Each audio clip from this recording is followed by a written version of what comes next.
Salut et bienvenue dans cette nouvelle vidéo. Les cours ont repris, donc les cours particuliers de maths physique ont également repris. On va analyser ensemble dans cette vidéo une production d'élèves sur un exercice que j'ai fait avec un élève pour réviser en maths tout ce qui est développement, calcul littéral, factorisation, etc. Sur un exercice, tu connais peut-être ce genre d'exercice, on fait ça en seconde. C'est un exercice où on va te demander de mettre en place des expressions, d'utiliser un petit programme de calcul. D'ailleurs, c'est des choses aussi qu'on fait en troisième. Petit programme de calcul. Ensuite, on traduit le programme avec une expression littérale et on répond à une question donnée. Alors, pas mal de choses à dire sur cette production d'élèves. On va regarder ensemble. Et ce qui est intéressant, c'est de pouvoir voir les erreurs que font beaucoup d'élèves et de pouvoir te dire, OK, si toi aussi tu es dans ce cas de figure, voilà ce que tu dois faire, voilà ce que tu ne dois pas faire. Donc, on va pas résoudre l'exercice, mais simplement regarder en fait ce qui n'allait pas sur la façon de procéder de l'élève. Il y a plusieurs petites remarques à faire. Et si tu veux, c'est des remarques que je fais de façon générale à beaucoup d'élèves. Il y a des choses qui reviennent très souvent. Et l'une des premières choses qui revient avec vraiment beaucoup d'élèves, c'est la présentation. La présentation, c'est ce qui fait défaut à énormément d'élèves. Donc là, on ne le voit pas forcément déjà ici, mais quoique, tu as des choses qui vont pas. Par exemple, un trait de fraction qui n'est pas bien droit, bien fait à la règle, des écritures qui sont un peu en décalage par rapport à la ligne, tout ça en fait c'est pas bon et c'est une mauvaise habitude que tu prends de mal présenter ton écriture. Donc déjà ce que tu écris, ce que tu produis, si tu le présentes mal, il y a de fortes chances qu'il y ait beaucoup d'erreurs dedans. Tu vois par exemple ici dans ma correction, juste pour la forme, hein, on regarde juste la forme. J'ai pas de ligne pourtant quand j'écris sur le tableau, mais tu peux remarquer que mes traits de fraction ils sont assez droits et je les fais pas à la règle en vérité. Je trace comme ça avec un trait, j'essaye de les faire assez droits. Et si tu regardes la position du moins là de la soustraction, il est sur le même niveau que le trait de fraction. Et ça c'est pas un hasard, c'est pas un hasard de présenter de cette façon-là. Si tu veux la structure claire, la présentation précise, elle va nous aider à mieux comprendre ce qu'on fait. Donc c'est la première remarque. Ensuite, quelque chose qui revient très souvent, malheureusement, je le vois, et là sur ce début d'année, j'ai pu le constater avec beaucoup d'élèves, c'est le calcul littéral. Bon, c'est des choses qu'on voit tous les ans, hein, quand on fait du cours particulier en maths, on voit bien qu'il y a des lacunes sur le calcul littéral, les identités remarquables. Mais cette année, j'ai l'impression que particulièrement, il y a des difficultés au niveau du calcul littéral. Je ne sais pas pourquoi. Donc, identité remarquable mal acquise et mal appliquée, forcément derrière, ça va te faire du résultat faux. Évidemment, dès qu'on a une expression littérale et qu'on ne développe pas bien, que ce soit de la double distributivité, de la simple distributivité ou de l'identité remarquable, si on ne développe pas bien, qu'on fait une erreur de parenthèse, qu'on oublie un signe, forcément derrière le résultat est faux. Et si ton expression littérale finale est fausse, nécessairement, bah, tu ne pourras pas conclure sur l'exercice. Là, en l'occurrence, comme tu as 2n plus 1 le tout au carré, donc l'identité remarquable c'est 2n plus 1 le tout au carré, tu sais que quand tu as une identité remarquable de la forme a plus b au carré, tu développes en faisant a carré plus 2ab plus b au carré. Donc si tu ne le sais pas, il faut le savoir évidemment. Et quand tu as une identité remarquable à développer de cette façon-là, il faut que tu arrives à identifier qui est A, qui est B. Donc là, en l'occurrence, le A, c'est notre 2n. C'est lui qui va jouer le rôle du A. Donc il faut que 2n intégralement soit mis au carré parce que c'est tout le A qui est mis au carré, tu vois. C'est pas uniquement le 2 ou le n, c'est l'ensemble du 2n. Et pour signifier ça, tu dois coller des parenthèses. C'est obligatoire. Déjà, tu dois coller des parenthèses et après, tu dois appliquer ton carré sur le 2 et sur le n, ce qui te fait 4n carré. Bon, après, du coup, il y avait un petit carré là qui traînait. Bref, grosso modo, l'identité remarquable, elle n'était pas claire du tout. Après, la deuxième chose, et ça, je vois qu'il y a beaucoup d'élèves, même en première, il y a beaucoup d'élèves qui sont dans ce cas de figure. Mais à partir de la seconde, quand tu arrives en seconde, que tu fais du développement, factorisation, et même en troisième, en vérité, il faudrait commencer à faire ça, évite de trop écrire de détails, de trop détailler l'écriture et l'expression. Parce que tu risques justement de t'emmêler les pinceaux, d'oublier des signes, de rajouter des carrés, de faire un truc comme ça. Il y a des choses, il faut que tu fasses un petit peu de tête. Je veux bien que le 2n ou le tout au carré, tu le fasses apparaître. Ok. Par contre, après, ton double produit, le 2ab, tu fais un peu de tête, tu vois. Dans ta tête, tu fais 2 fois 2n, ça me fait 4n, fois 1. Donc, tu écris directement un 4n fois 1, ça te fait 4n. Tu peux écrire directement plus 4n. Parce que si tu te mets à chaque fois à tout développer et à m'écrire 2 fois 2n fois 1 plus 1 au carré, en fait c'est trop. Déjà t'écris beaucoup, Ensuite, il y a trop de choses sur ta ligne d'écriture. Il y a trop de symboles, il y a trop d'opérateurs, il y a trop de fois, il y a trop de trucs. Et c'est là que tu risques de te mélanger les pinceaux. À force de voir des erreurs au niveau du développement, c'est l'une des conclusions à laquelle je suis arrivé. Les élèves s'auto-induisent en erreur en écrivant trop de choses. Donc tu te mélanges la tête et puis à la fin, bah c'est pas bon, quoi, tu vois. Donc en gros, ce que je te recommande de faire, c'est plutôt de faire du calcul de tête. Le double produit, par exemple ici, 2 fois 2n fois 1, bah, ça nous fait un 4n. Et 1 au carré, ça nous fait 1. J'ai pas besoin de mettre 1 au carré. 1 au carré, ça fait 1, bah ça. Donc j'écris direct. À la limite, tu peux mettre un peu de détails pour ça, je suis ok. Mais c'est tout.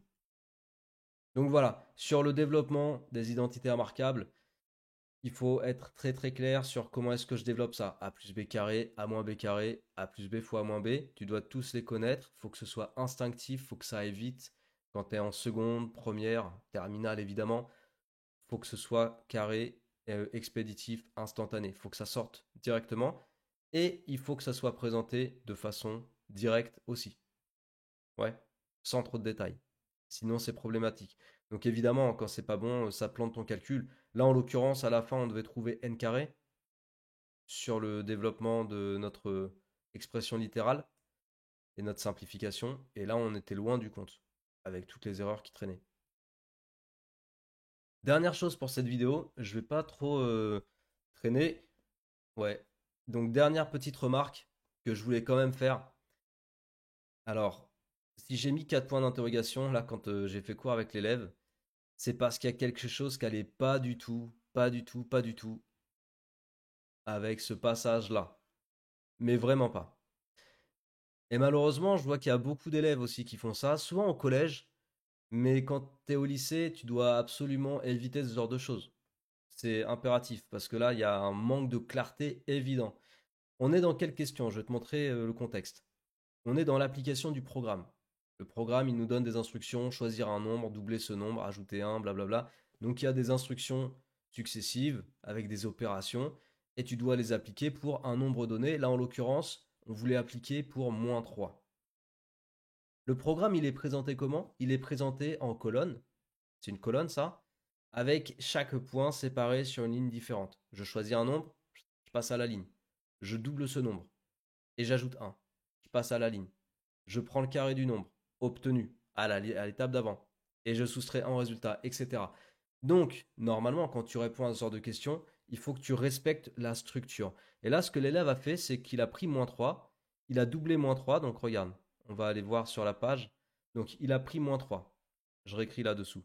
Il a doublé -3, il a ajouté 1, il a vu ce que ça faisait. Donc, -3 fois 2, -6, plus 1, -5. Il a pris -5, donc là, on est sur cette instruction-là. On est à la troisième instruction. Il s'est pas dit je vais aller à la ligne. Qu'est-ce qu'il a fait? Il a pris le carré du nombre obtenu, il a soustrait 1. Donc là, il a écrit, hop, je mets un carré et je soustrais 1. Mais ça veut plus rien dire du tout en fait. Il y a un gros problème ici. Après, il s'est dit, ok, -5 au carré, bah, ça fait -25. Donc déjà, il y avait une erreur ici parce qu'en fait, il y avait des parenthèses. Mais mettons, -25, -1 égale -26. Mais il y a un gros souci là quand tu écris un truc comme ça sur ta feuille. Si tu veux, ce manque de rigueur, il est juste abominable. Je pèse mes mots en disant abominable parce que c'est plus que ça en vérité. Un élève qui fait ça, il tue tout. Si tu veux, il n'y a plus de maths là. Et tu dois t'astreindre. Toi, en tant qu'élève, tu dois t'obliger à avoir une rigueur de présentation parce que si tu t'obliges pas à ça, ne t'attends pas à avoir de bonnes notes, ne t'attends pas à avoir les bons résultats, que ce soit sur ton exercice ou la note, quoi, résultat au sens la note sur ta copie, parce que tout simplement, tu ne donnes pas l'effort, tu ne fais pas l'effort de faire quelque chose de propre, carré, structuré et organisé. Donc, il n'y a pas de raison que tu aies une bonne note. Tu vois ce que je veux dire? Et là, en l'occurrence, c'était quoi l'effort? Bah, c'était juste de faire les instructions successivement et d'aller à la ligne. Tu peux pas écrire que -3 fois 2 plus 1, c'est égal à -5, et après, plutôt que de faire l'effort de dire, ok, du coup, deuxième point, je pars de -5, je mets un carré et je soustrais 1. Tu vois, de faire l'effort de changer de ligne. Toi, tu fais quoi? Tu mets directement un carré ici, tu soustrais 1, et tu te retrouves à dire que -3 fois 2 plus 1, c'est égal à -26. C'est pour ça que j'ai dit c'est abominable, parce que c'est abominable. Moins 3 fois 2 plus 1, c'est pas égal à moins 26. Donc si tu fais des enchaînements de calculs sur une ligne, en enlevant des trucs, en rajoutant des trucs, en bidouillant, en fait, tu respectes pas le principe de base fondamental de ce qu'est une égalité. Tu vois, une égalité, ça veut vraiment dire c'est égal. Ce que j'ai à gauche et ce que j'ai à droite, c'est pareil. Ça peut être écrit différemment, mais c'est pareil. Tu vois? Et si toi, tu respectes pas ces principes de base, il y a beaucoup de choses qui vont être fausses en cascade. Donc pour finir sur ma remarque, qu'est-ce qu'on attendait comme style de présentation ici? Bah, on attendait de la structuration. On me demande d'appliquer le programme pour -3. Donc choisir un nombre entier relatif. Le premier point, j'ai choisi -3. Voilà, j'ai choisi mon nombre. Le deuxième point, c'est la deuxième instruction. Doubler ce nombre et ajouter 1 au résultat. Donc je double le nombre, c'est-à-dire je fais x2. Ensuite, j'ajoute 1. Ça, j'ai le droit de le faire sur une ligne de calcul. -3 fois 2, -6. -6 plus 1, -5. Et je passe à la ligne d'après. Instruction suivante, prendre le carré du nombre obtenu et soustraire 1 au résultat. Donc le nombre obtenu, c'est -5. Je prends le carré de -5, ça veut dire que tout le -5 va passer au carré, et pas que le 5. En gros, là, il y avait un oubli de parenthèse, comme j'ai dit. Tout le -5 passe au carré, et je soustrais 1. Donc -5 au carré, 25. 25 moins 1, 24. Donc maintenant, j'en suis sur la troisième opération à obtenir 24. Et ensuite, on me disait diviser le résultat par 4. Donc, diviser le résultat par 4. Hop, point suivant. 24 divisé par 4, je mets en fraction. Ça nous fait 6. Et puis, le dernier point, c'était quoi? Retrancher le nombre choisi initialement. Donc, retrancher le nombre choisi initialement. Le nombre choisi, c'était -3. Donc, hop, là, j'étais à 6 en résultat intermédiaire. Et là, je fais 6 moins, parenthèse, -3. Donc, 6 moins -3, ça fait 6 plus 3. Et 6 plus 3, ça fait 9. Ouais, c'est comme ça que tu dois structurer. Donc la remarque que je voulais faire sur cette petite vidéo, c'est sans structure. Le problème, c'est que tu vas écrire beaucoup d'erreurs. Il faut s'astreindre à avoir une bonne rédaction, une bonne rigueur de rédaction, une bonne structure sur ta copie.